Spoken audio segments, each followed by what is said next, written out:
చికాగోని windy city అని పిలుస్తారు. కానీ అది వెదర్ వల్ల అనుకుంటే పొరపాటే. చాలామంది అలానే అనుకుంటారు.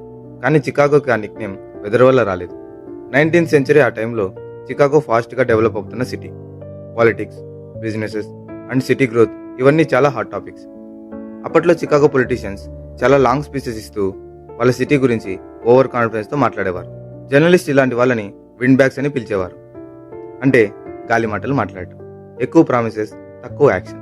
అండ్ చికాగోకి రైవల్స్ అయిన సిటీస్, ఎస్పెషల్లీ న్యూయార్క్ లాంటి సిటీస్, చికాగో వాళ్ళకి సెల్ఫ్ ప్రమోషన్ ఎక్కువ అని క్రిటిసైజ్ చేశారు. ఫుల్ ఆఫ్ హాట్ ఎయిర్ అని టీజ్ చేశారు. ఈ టీజింగ్ అండ్ క్రిటిసిజం కలిసి విండీ సిటీ అనే నిక్ నేమ్ పాపులర్ అయింది. తర్వాత అదే నేమ్ పర్మనెంట్ అయింది.